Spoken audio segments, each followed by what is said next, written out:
This video is for digital society students, and today we are focusing on the content area, which is 3.6 artificial intelligence, and that is one of the content areas of the 3Cs in digital society. And this is a guide for students who are preparing for their external examinations.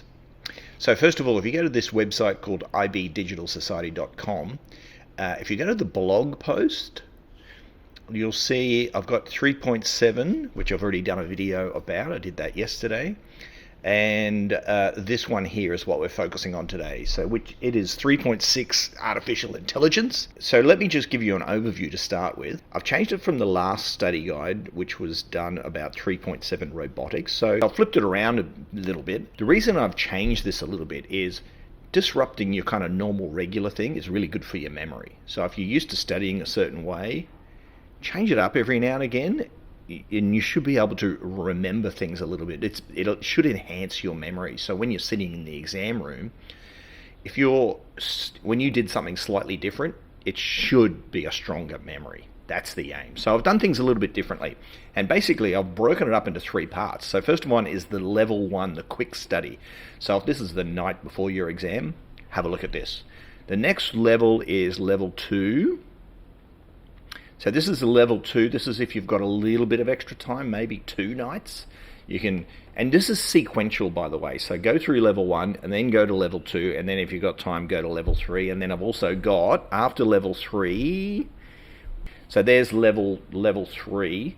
Level three is AI dilemmas, key theories, key thinkers, key philosophies, and also some AO3 command term exam questions. So that's for the higher level thinking. That's for the real, if you're really trying to get some deeper knowledge in this area of AI. Now, after that, I've also got just some 2-mark AO1 command term style questions. Now, a good practice is just see which ones you can answer from the top of your head first, and then if you're not sure, then go and research them. This works best for memory retention. So check your base level knowledge first, then check the real answer, and sometimes you're correct and it's like, great, I know it. If you're not correct, then there's a mismatch, and then you read a little bit more, so correct the mismatch or the misunderstandings. Okay, so let's go back to the beginning. So level one is the quick study guide for the time poor students. So this is the night before. So what I've provided here is, so first of all, there's different categories. So I've plucked out all the key terms and I've created a glossary list. So within the category of types of AI, we've got narrow and weak AI, general and strong AI, and super intelligent AI. So I've given a very brief definition, and then I've given some examples. Now, if you're skimmed reading this, if you kind of read it and you go, yeah, I know that, good, move on. Yeah, I know that, move on. If it's like, oh, hang on, I don't really know what that one is, then use some AI tools or a Google search or whatever it is to try and enhance your knowledge of that area, and then move on to the next one. So then we've got types of machine learning and artificial neural networks. Then we've got the evolution. Now, there's just some brief keywords, but later on I've got actually like a timeline and a timeline exercise about the evolution of AI. And then with AI dilemmas, that is more for the level 3 study guide. So that's starting to get like more deeper thinking, higher level thinking. And that's the meatier part. So it does get a little bit more difficult and in depth as you go through the different stages. So phase 1, get used to all the terminology. Now remember, in your exam, you're probably going to be asked some stages like define this type of technology, or maybe even explain this type of technology. And sometimes it does ask for examples, but even if the question in the exam room doesn't ask for example, I'd encourage you to still provide an example. So for example, if it's for exam question said identify 2 types of AI, and you just wrote narrow, general, I would encourage just to expand a little bit more and say narrow. An example of narrow is Gmail's smart reply system, because this demonstrates to the examiner that you're not just having a quick guess, that you actually know what you're talking about. So wherever possible, please link to an example to demonstrate your depth of knowledge. Now also keep this in mind. Imagine if your auntie wanted to know what supervised learning is. It's like, tell me what supervised learning is. I don't know. So if you could explain to your auntie or your uncle what supervised learning is with a definition, they might understand it. But then if you link it to an example, your auntie or your uncle will probably understand it a lot more. So this is, imagine your auntie or your uncle is the examiner. So sure, spit out the quick answer, but then link it to an example and the examiner will be really impressed.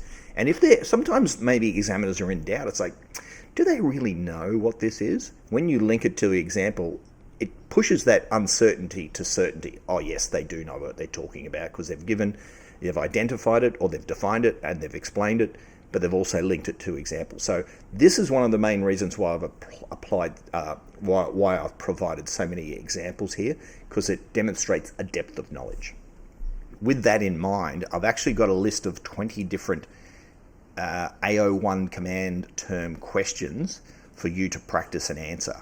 Now you could even start with this. So try to answer these questions, and if you don't know an answer, then do a little bit more research. Now again, if it says here, define the term narrow AI, give it a definition, link to an example.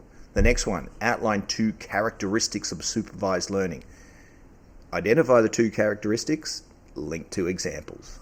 So just get used to linking to examples. It'll help you get more marks on your exam. So moving on to level 2. So if you've got a bit more time up your sleeve, then I've started here with some case studies. Now, Amazon's AI recruitment, that's very, very topical right now, because if you're a higher level student, digital society student, and you're doing paper 3, it's all about recruitment. So this is a must if you're doing the 2025 May exam. So you really need to know about Amazon's AI recruitment tool. I've got some more case studies about AlphaGo. Case study 3 is the Correctional Offenders Management Profiling for Alternative Sanctions algorithm. So if you don't know what that is, I've just provided a quick outline. But if you still don't know what it is, this is to prompt some further study. Now, as you'll see, I've got the brief paragraph about whatever case study it is, but then straight away I've got also a 4-mark question. So one approach here is to try to answer the question, and if you feel like you can answer that question quite well, move on. But if you don't feel like you can answer that question really well, do more research. Do some more research and then have another go at the question. Now be aware, you don't have to study all of these. If you're short of time, just grab a couple that may be of interest to you. So for example, Cambridge Analytica, that's big. That's kind of a big technology story. And you probably have heard of it because it involves Facebook, Mark Zuckerberg, and collecting information without consent. So I would really encourage you to understand the Cambridge Analytica data scandal. Now the other one is in the health sector, IBM Watson for Oncology. So I'd be considering that if you're interested in health, the health context. So the other one is the Boston Dynamics, and in the last video I talked about robotics. So just grab a couple that you're kind of interested in, because this is to prompt a little bit more research and then to be able to answer the example question with confidence. So there's a couple of case studies.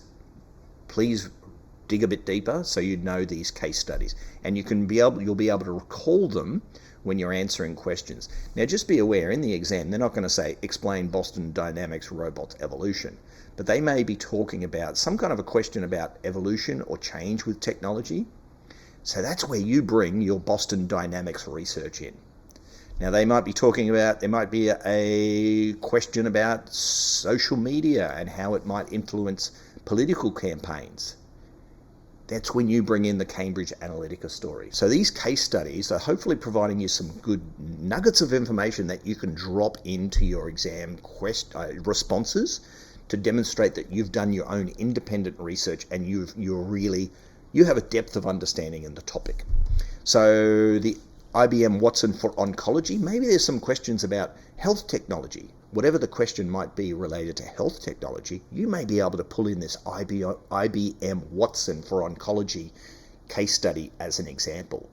So this is building kind of a repertoire. You know, if you're a musician, you've got a bunch of songs that you can play.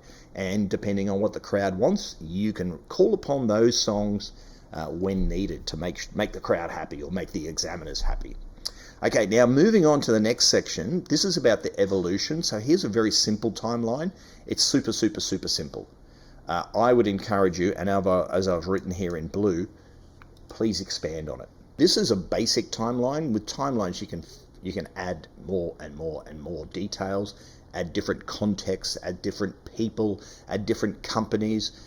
Maybe there was some different historical events that prompted some kind of technology development, or the technology development happened and that prompted some other change in society. So when it comes to a timeline, there's many, many layers and lots of depth you can go to. So, but if you just, for the examination and this area, if you just have some basic ideas about some key events in history, about the development AI, that's the basic level, but you can go much, much deeper if you've got time. Okay, now in your exam, I've talked about this in previous videos, but quite often questions pop up about characteristics of certain technology, but also advantages and disadvantages of technology. So here I've just gone through some key terms to talk about the characteristics, the advantages and disadvantages. So keep these up your sleeve. Be ready for some kind of an exam question that asks for characteristics, or it might ask for advantages and disadvantages. So that's that big long list. Now on to level 3. Now this is where, if you've got a good chunk of time to do some proper research, this is going to really help you prepare for the exam. So this is focusing on some AI dilemmas. So what I've identified is various types of dilemmas. Now, not only the dilemmas, but different viewpoints. Now, perspectives is super, super important in digital society. So whatever phenomenon there might be, whatever technology might be, and the simple way to view different technology is sometimes it's good, sometimes it's bad. These are two different perspectives. Now, just say there's some technology in a certain context, for example, education. You're a student, so you understand. So just imagine an AI tool in education. There's a perspective from the students. There's a perspective from the teachers, perspectives from the principals, perspectives from technology developers, AI developers, technologies from the Department of Education, perspectives from your parents. Now, having the different viewpoints and perspectives is actually a fantastic way to respond to any kind of 8 or 12 mark question. So when it talks about maybe the exam questions ask you to discuss or evaluate. These are AO3 command terms. If you could do your, now one of my students came up with this idea and I was kind of impressed with it. So what he did, basically he did his introduction about whatever it was to evaluate or discuss. He discussed it from one key stakeholder's perspective. And then this next paragraph, he started discussing it from a different key stakeholder's perspective. That's number 2. But then he also referred back to key stakeholder number 1 in this, and he started doing a little comparison.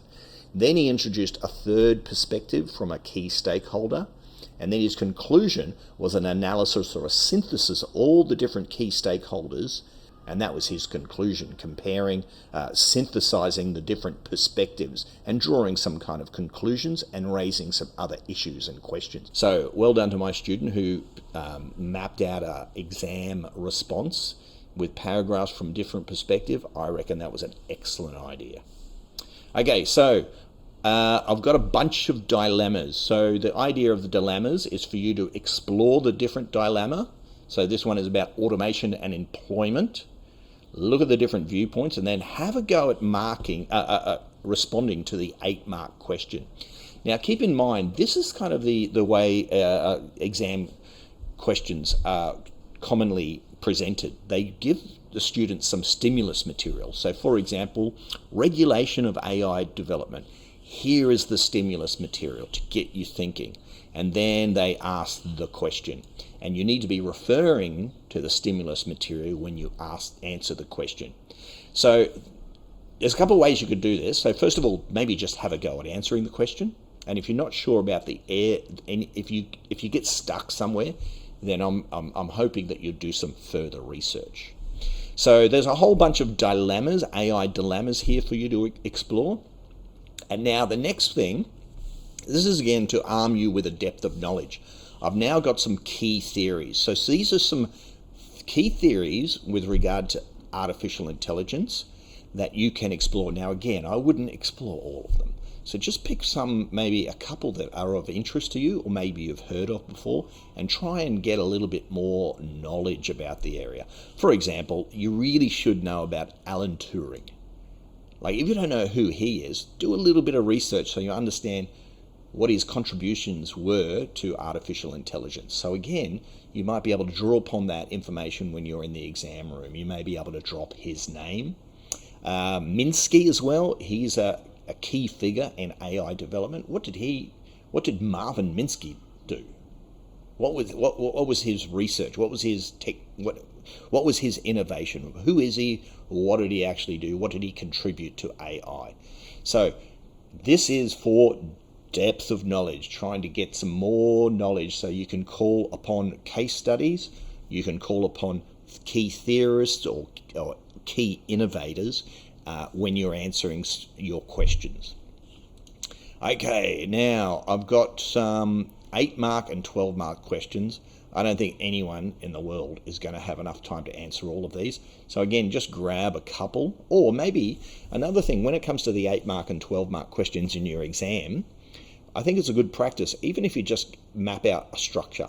So for example, the first one, evaluate the claims that human consciousness can be fully replicated through computational models. Now, just map out, what would I put in the introduction? And I'd encourage you to do this with pen and paper to practice writing, because that's what you have to do in the exams right now. So what are you going to put in your introduction? What's paragraph 1 going to be about? What's paragraph 2 going to be about? What's paragraph 3 going to be about? What's your conclusion? Even if you just get to that stage and map that out, and if you're not sure, do a little bit of research or use an AI tool to kind of map out and say, how would I structure that exam question? Then move on to another one. So maybe a 12-mark question. For example, this is a 12-mark question. The computational theory of mind fundamentally misunderstands human intelligence. Evaluate this claim with reference to both supporters and critics of the theory. What would I write in the introduction? What is the command term? What are they actually asking me to do? Evaluate. Okay, I need to really focus on strengths and weaknesses. I need strengths about what some positives about what the supporters say, and I need some negatives from what the critics say, and I need to be balanced as well. So keep that in mind. You need equal weighting of strengths and weaknesses. So if you're mapping out the structure of this response, what's in the introduction? Okay, so maybe 2 paragraphs about the strengths, 2 paragraphs about the weaknesses, and I'll wrap it up in the conclusion at the end. And what am I actually going to talk about with the strengths? So just mapping out a response structure is really good preparation for the exams. So these are the higher level thinking, deep questions that are looking for a structured response. Okay, then last of all, I've just added a whole bunch of 2-mark questions. So with this study guide, I've tried to balance a little bit of 2-mark questions all the way up to the 8 to 12-mark questions as well. So trying to cover this whole area of artificial intelligence. Now it is 2025 and AI has been developed over the last couple of years, developed quite rapidly and has had a massive impact on society. So if I was to predict, I reckon either this May 2025 exam is going to have a bit of AI, some AI questions. If not, the November 2025, if not 2026 May. So this is very topical at the moment, AI. So I would strongly recommend people really researching this area, the AI area. Good luck for your exams.